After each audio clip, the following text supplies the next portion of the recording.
جھوٹی دنیا ہے یہ، دنیا کی نہ شہرت مانگو، جھوٹی دنیا ہے یہ، دنیا کی نہ شہرت مانگو،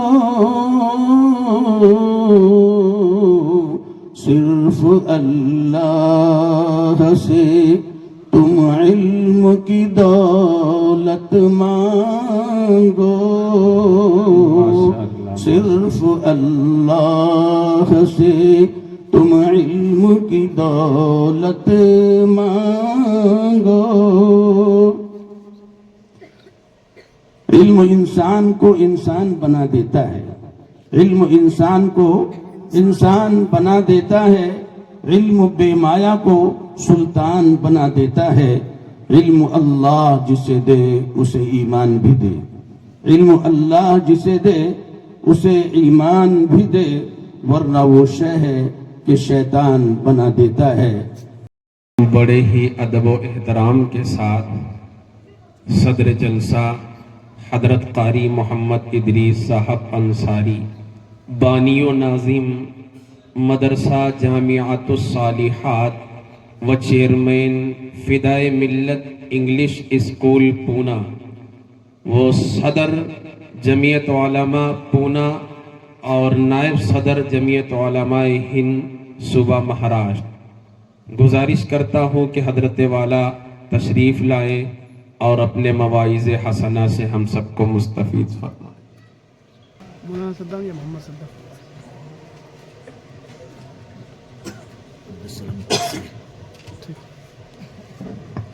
السلام علیکم ورحمۃ اللہ وبرکاتہ۔ بسم اللہ الرحمن الرحیم، الحمد للہ نحمده ونستعینه ونستغفره ونؤمن به ونتوکل علیہ ونعوذ باللہ من شرور انفسنا ومن سیئات اعمالنا، من يهده الله فلا مضل له ومن يضلله فلا هادي له، ونشهد أن لا إله إلا الله وحده لا شريك له، ونشهد أن سيدنا ونبينا ومولانا محمدا عبده ورسوله صلى الله عليه وعلى آله وأصحابه وسلم۔ قال الله تبارك وتعالى: أعوذ بالله من الشيطان الرجيم، بسم الله الرحمن الرحيم، إن الذين يتلون كتاب الله وأقاموا الصلاة وأنفقوا مما رزقناهم سرا وعلانية يرجون تجارة لن تبور، وقال تعالى: يا أيها الذين آمنوا قوا أنفسكم وأهليكم نارا، صدق اللہ العظیم۔ بزرگان محترم اور ملت اسلامیہ کے عزیز دوستوں، بزرگوں، نوجوانوں، آج یہ دارالقرآن انڈی کا بہت ہی اہم جلسہ، اور جس میں تشریف لائے بہت ہی قابل احترام علماء کرام، بزرگان دین، خصوصی طور پر حضرت مولانا سعد الدین صاحب قاسمی دامت برکاتہم، بانی و محتمم مدرسہ دارالقرآن انڈی، اور اسی کے ذمہ داران میں جناب رشید عرب صاحب صدر مدرسہ حاضہ، اور جناب عبد الرحمن انطولے صاحب سیکریٹری مدرسہ حاضہ، مولانا کبیر الدین صاحب دامت برکاتہم العالیہ جو اس مدرسے کے صدر مدرس ہیں، مولانا طیب قاسمی صاحب جو عصر کی نماز سے اب تک آپ حضرات کے سامنے نظامت کے فرائض انجام دے رہے ہیں۔ اسی طرح ہمارے درمیان اسٹیج پر تشریف فرما آج کی اس جلسے کی رونق حضرت مولانا عبد الباقی صاحب اور مولانا ابو الکلام صاحب و دیگر علماء کرام۔ اصل میں مدرسے کا جلسہ اور مدرسے کی غرض و غایت آپ حضرات کے سامنے آ چکی ہے۔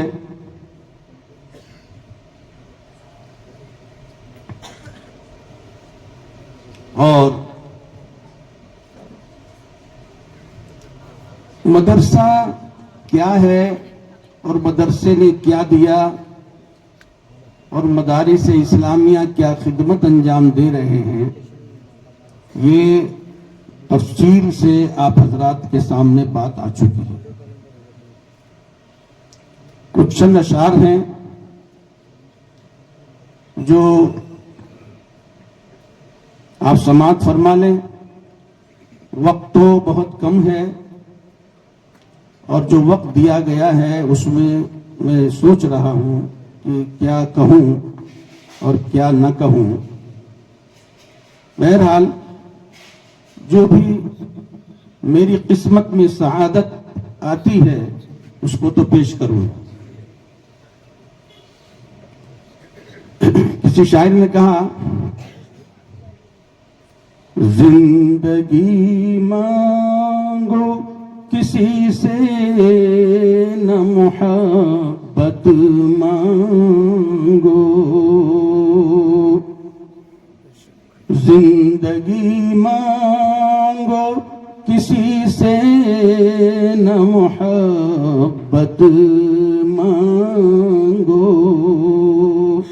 تخت مانگو نہ کوئی تاج و حکومت مانگو،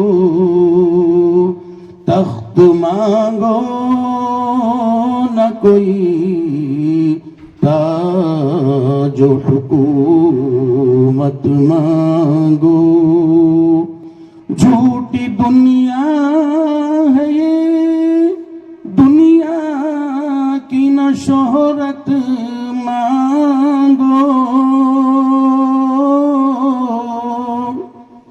جھوٹی دنیا ہے یہ، دنیا کی نہ شہرت مانگو، صرف اللہ سے تم علم کی دولت مانگو، صرف اللہ سے تم علم کی دولت مانگو۔ علم انسان کو انسان بنا دیتا ہے، علم انسان کو انسان بنا دیتا ہے، علم بے مایا کو سلطان بنا دیتا ہے، علم اللہ جسے دے اسے ایمان بھی دے، علم اللہ جسے دے اسے ایمان بھی دے، ورنہ وہ شے ہے کہ شیطان بنا دیتا ہے۔ لوگ جو ہے جب تھوڑا بہت علم آتا ہے تو مسائل میں اور بحث و مباحثے میں الجھ کر رہ جاتے ہیں، جس سے ایمان کی دولت چھن جاتی ہے۔ اللہ تعالی ہمارے ایمان کی حفاظت فرمائے۔ اب چند کلمات آپ کے سامنے یہ ہے کہ بڑی خوشی ہوئی مجھے اس مدرسے میں شرکت فرما کر۔ اللہ تعالی مولانا سعد الدین صاحب کو، مولانا ابو الکلام صاحب کو جزائے خیر عطا فرمائے کہ مجھے انہوں نے اس جلسے میں شرکت کی سعادت نصیب فرمائیے۔ تو بہرحال بچوں نے، چونکہ خوشی اس بات پر ہے کہ بچوں نے قرآن پاک حفظ کیا ہے، بچے قرآن پاک پڑھ رہے ہیں، یہ بچے آپ کے سامنے بیٹھے ہیں، یہ وہ حافظ قرآن ہیں جن پر اللہ تعالیٰ اور اس کے فرشتے بھی رشک کرتے ہیں۔ آپ کو یہ جان کر خوشی ہوگی کہ یہ بچے، ان کو کیا ملنے والا ہے اور ان کے والدین کو کیا ملنے والا ہے، وہ تو آپ کو سب بتا دیا گیا ہے، یا میں باتیں بتاؤں گا۔ سب سے پہلی بات یہ ہے کہ ہم دنیا میں جو تجارت کرتے ہیں، ہم دنیا میں جو کھیتی باڑی کرتے ہیں، ہم دنیا میں جو کچھ بھی کرتے ہیں، وہ ایسی کھیتی اور ایسی تجارت ہے جس پر نفع بھی ہوتا ہے اور نقصان بھی ہوتا ہے، جس پر نفع بھی ہوتا ہے اور نقصان بھی ہوتا ہے، لیکن یہ وہ تجارت ہے جو ہماری علم کی اور قرآن پاک کی دولت اور نعمت ہمیں نصیب ہوئی ہے، یہ وہ تجارت ہے جس پر کبھی نقصان نہیں ہوتا، صرف نفع ہی نفع ہوتا ہے۔ قرآن کی اس آیت مبارکہ جب وہ قاری محسن صاحب نے پڑھی تو مجھے یاد آ گیا، ان الذین یتلون کتاب اللہ، کہ اللہ تعالیٰ اس قرآن پر کیا دیتے ہیں، اس قرآن پر کیا ملتا ہے۔ دوستو، حضرت امام احمد بن حنبل رحمۃ اللہ علیہ نے خواب میں اللہ تعالیٰ کو دیکھا۔ اللہ تعالیٰ کو آدمی آنکھوں سے زندگی میں نہیں دیکھ سکتا، لیکن خواب میں دیکھ سکتا ہے، یہ علمی بات ہے۔ خواب میں دیکھا اللہ تعالیٰ سے، امام احمد بن حنبل نے یہ پوچھا کہ یا اللہ، اے میرے رب، مجھے ایسی بات بتا دیجئے، ایسا عمل بتا دیجئے جس سے آپ کا قرب حاصل ہو جائے، آپ کی رضا حاصل ہو جائے، آپ کے قریب ہو جاؤں۔ تو اللہ تعالیٰ نے ارشاد فرمایا، تم میری کتاب، میرا قرآن کثرت سے پڑھا کرو، میرا قرآن کثرت سے پڑھا کرو۔ اور قرآن کے بارے میں حضرت ابھی شیخ الہند رحمۃ اللہ علیہ اور شیخ الاسلام کی باتیں ہو رہی تھی۔ شیخ الاسلام مکے اور مدینے میں رہتے تھے، تشریف رکھتے تھے، درس قرآن دیتے تھے۔ شیخ الہند رحمۃ اللہ علیہ حج کے لیے تشریف لے گئے اور وہیں سے انگریزوں نے ان کو گرفتار کر لیا اور مالٹا کی جیل میں ڈال دیا۔ جب مالٹا کی جیل میں ان کو بھیجا تو شیخ الاسلام رحمۃ اللہ علیہ بھی ان کے ساتھ ہی چلے گئے۔ انہوں نے کہا کہ میرے شیخ، میرے استاد جیل میں رہیں اور میں باہر رہوں، یہ نہیں ہو سکتا۔ ان کی خدمت کے لیے وہ بھی جیل میں چلے گئے۔ رمضان کا مہینہ آ گیا، رمضان المبارک کا مہینہ آ گیا۔ شیخ الہند رحمۃ اللہ علیہ نے کہا کہ بھائی، ہم دو ہیں یہاں پر، اور میں نے کوئی رمضان ایسا نہیں گزارا جس میں میں نے قرآن تراویح میں نہ سنا ہو، کیسے ہوگا؟ ہم رمضان میں قرآن کیسا سنیں گے؟ شیخ الاسلام نے فرمایا، حضرت آپ گھبرائیے نہیں، انشاءاللہ میں فجر کی نماز سے لے کر عشاء کی نماز تک قرآن کا ایک پارہ یاد کروں گا اور روزانہ تراویح میں ایک پارہ سنا دیا کروں گا۔ اور ایسا ہی ہوا کہ حضرت روزانہ ایک پارہ یاد کرتے تھے اور تراویح میں ایک پارہ سنا دیتے تھے، اور مکمل قرآن رمضان المبارک میں حضرت نے سنا دیا۔ آپ کو تعجب ہوگا کہ جب جیل میں گئے تھے حافظ قرآن نہیں تھے، لیکن جب جیل سے واپس تشریف لائے تو حافظ قرآن تھے۔ کیا تھے؟ حافظ قرآن تھے۔ یہ آپ اور میرے سب کے لیے یہ سبق ہے کہ صرف ایک چھوٹا سا جو بچے ہی آپ کے سامنے ہیں یہی قرآن حافظ ہو سکتے ہیں؟ نہیں، آپ بھی ہو سکتے ہیں، آپ بھی ہو سکتے ہیں، آپ بھی ہو سکتے ہیں۔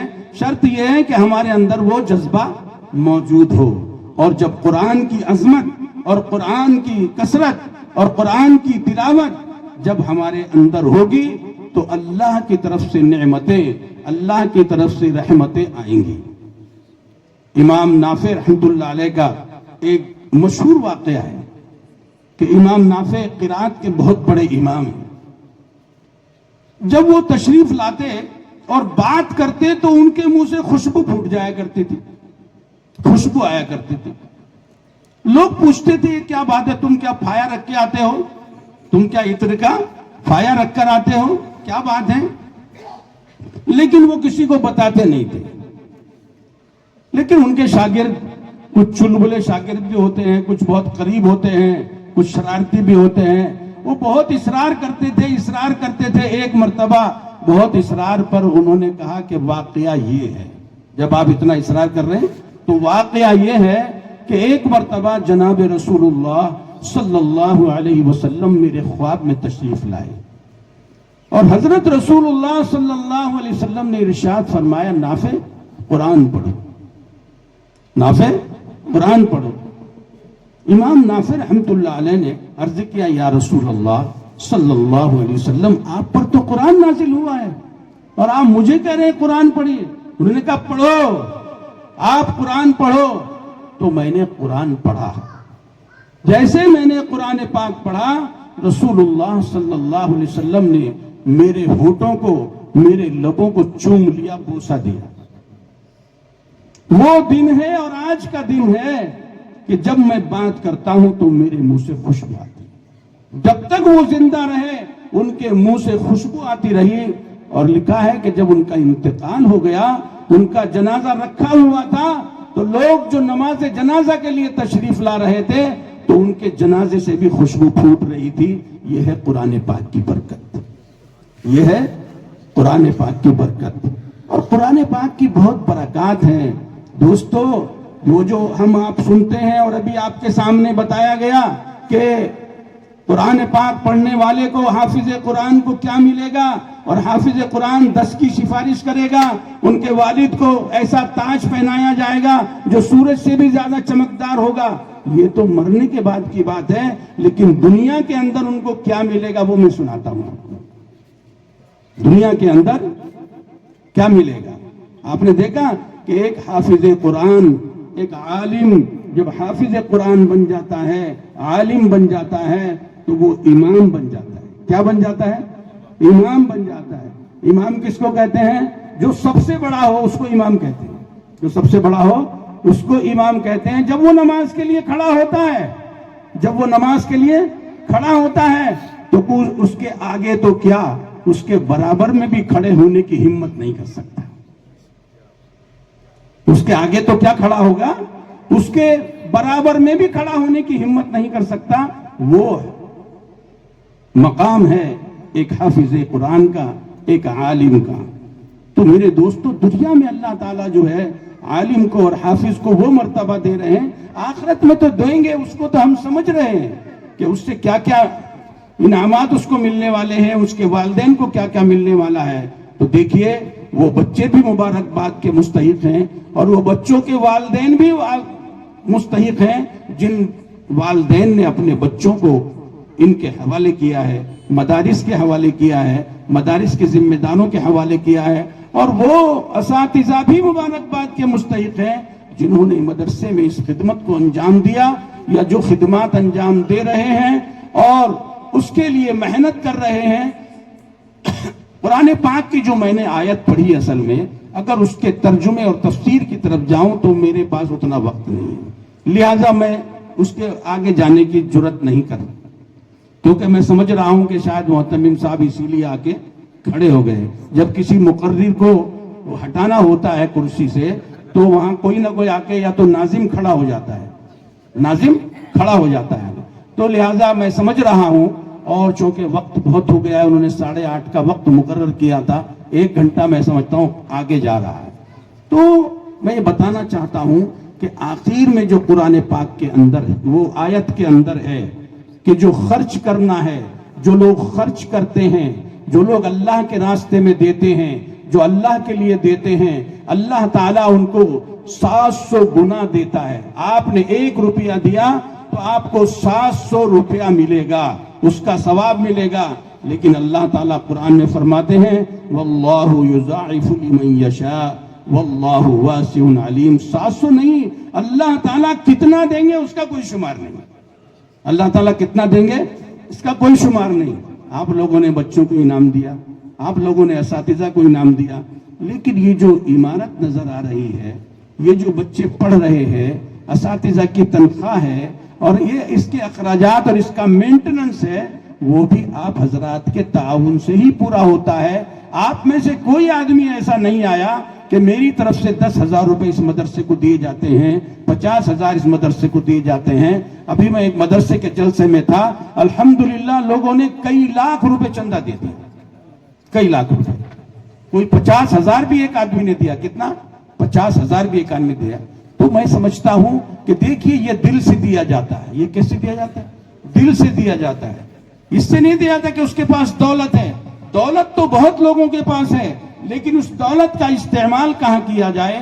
ایک دولت تو وہ ہے جو ہم شادیوں پر خرچ کرتے ہیں، محل پر خرچ کرتے ہیں، گاڑیوں پر خرچ کرتے ہیں، اپنی چیزوں پر، اپنی عیش و عشرت پر خرچ کرتے ہیں، لیکن اس کا کوئی بھی آدمی کو بدل نہیں ملتا اور نہ اس کی کوئی گارنٹی ہے. آج آدمی نے ایک بنگلہ بنایا، اس میں داخل ہوگا یا نہیں ہوگا یہ اللہ کو معلوم ہے. لیکن آپ نے مدرسے کے لیے، مسجد کے لیے، رفع عام کے لیے جو کچھ بھی دیا، انشاءاللہ دنیا میں بھی آپ کو اس کا نفع ملے گا اور اس کا بدل ملے گا، اور آخرت میں اللہ تعالیٰ آپ کو اس کی بہترین جزا عطا فرمائیں گے. حضرت مولانا سعد الدین صاحب نے یہ جو باغیچہ لگایا ہے، یہ جو باغ لگایا ہے، اس باغ کی ایک بات ان کو بتا دوں تاکہ ان کو بھی خوشی ہو. کیا ہوتا ہے کہ ہم سب تو خوش ہو رہے ہیں بچوں کو سن کر، لیکن محتمم صاحب کو خوشی کب ہوگی؟ ایک آدمی، ایک بادشاہ تھا ایک زمانے میں، اور وہ بادشاہ جب چلتا تھا سفر کے لیے تو وہ 1,000 کی اشرفیوں کی تھیلی بنا لیتا تھا. 1,000 کی تھیلیوں کی، اشرفیوں کی تھیلی بنا لیتا تھا. اس کا طریقہ کار یہ تھا کہ جب وہ دیکھتا کوئی اچھا کام کر رہا ہے، وہ خوش ہو رہا ہے، تو اس کو 1,000 کی تھیلی نکال کر دے دیتا تھا. تو وہ چاہ رہا تھا، دیکھا اس نے کہ سعد الدین صاحب بیٹھے ہیں اور کھیت میں ایک پیڑ لگا رہے ہیں، کھیت میں ایک پیڑ لگا رہے ہیں، ایک جھاڑ لگا رہے ہیں. ابھی جھاڑ لگا ہی رہے ہیں تو بادشاہ نے اپنی سواری رکائی، پردہ اٹھایا اور پوچھا کہ حضرت، کیونکہ بوڑھے تھے وہ، کہ حضرت کیا کر رہے ہو؟ یہ اس نے کہا کہ میں ایک پیڑ لگا رہا ہوں، یہ پیڑ لگا رہا ہوں. اور کیوں لگا رہے ہو؟ بولے اس سے جب بڑا ہو جائے گا تو اس سے لوگ اس کے سائے میں بیٹھیں گے، اس سے سائے میں بیٹھیں گے، دھوپ سے اور گرمی سے سکون حاصل کریں گے. تو بادشاہ کو بہت پسند آیا اور اس نے 1,000 کی تھیلی ان کے پاس دے دی. پوچھا کہ حضرت آپ کو کیا ملے گا؟ آپ تو بوڑھے ہو گئے ہیں، اس پر جو پھل آتا ہے آپ کو معلوم ہے کتنے دن لگتے ہیں؟ تو بوڑھے نے کہا، بوڑھے میاں نے، کہ اس کو 5 سال لگتے ہیں پھل آنے کے لیے. یعنی آم کا جھاڑ اگر آپ نے لگایا تو اس کو آم آنے کے لیے، پھل آنے کے لیے 5 سال لگتے ہیں، اور 5 سال میں تو آپ کے تو پیر قبر میں لٹک رہے ہیں، آپ کا تو انتقال ہو جائے گا یا تو آپ چلے جائیں گے. آپ کو کیا ملے گا؟ مجھے نہیں ملے گا، لیکن ہماری نسلوں کو اس کا فائدہ ملے گا. وہ بہت خوش ہوا اور اس نے 1,000 کی تھیلی اور دے دی. ٹھیک ہے، لوگوں کو ملے گا، بولا آپ کو کیا ملے گا؟ اس نے کہا کہ دیکھیے ابھی تو میں مرا نہیں ہوں، ابھی جھاڑ لگا نہیں ہے، ابھی جھاڑ، سمجھ رہے نا بات کو آپ؟ ابھی جھاڑ لگا نہیں ہے، میں مرا نہیں ہوں، ابھی مجھے 2,000 اشرفیاں مل گئی ہیں. جب میں مر جاؤں گا اللہ تعالیٰ اس کا کیا دیں گے؟ اس کے انعام کی کوئی وہ نہیں. اللہ تعالیٰ کیا دیں گے؟ تو بہرحال ہمارے سعد الدین صاحب نے یہ پیڑ لگایا، آج یہ پھل پھول رہا ہے. اور بہت خوشی کی بات یہ ہے کہ بچے ایک بیٹھک میں حافظ قرآن حفظ سنا رہے ہیں. الحمدللہ یہ بچے مسجد میں قرآن سنائیں گے. آپ لوگوں میں سے ایسے لوگ تیار ہونے چاہیے. آج کی بیٹھک میں یہ کہنا چاہیے تھا کہ ایک بچہ ہماری مسجد میں بھیج دو، یہ قرآن سنائے گا. ایک بچہ ہماری مسجد میں بھیج دو، یہ قرآن سنائے گا، انشاءاللہ یہ بچے قرآن سنائیں گے، آپ کو بھی ثواب ملے گا، سعد الدین صاحب کو بھی ثواب ملے گا، ان کے اساتذہ کرام کو بھی ثواب ملے گا، ان کے والدین کو بھی ثواب ملے گا، اور آپ لوگ جنہوں نے 1 روپیہ 2 روپیہ 100 روپیہ 1000 روپیہ جو اس مدرسے کو دیا ہوگا، انشاءاللہ آپ کو دنیا میں بھی ثواب ملے گا اور مرنے کے بعد بھی اس کا ثواب آپ کو قیامت تک ملتا رہے گا۔ یہ مدارس اسلامیہ ہے جو ہمیں کچھ دے رہا ہے، جو کچھ دیا ہے آپ نے دیکھا ہے۔ اللہ تعالی ہم سب کو ان کی برکت سے ہماری بخشش فرمائے، ہماری مغفرت فرمائے، ہمارے سب کے، ہمارے والدین کے، ہمارے مرنے والے مرحومین کے درجات کو بلند فرمائے۔ السلام علیکم ورحمۃ اللہ وبرکاتہ۔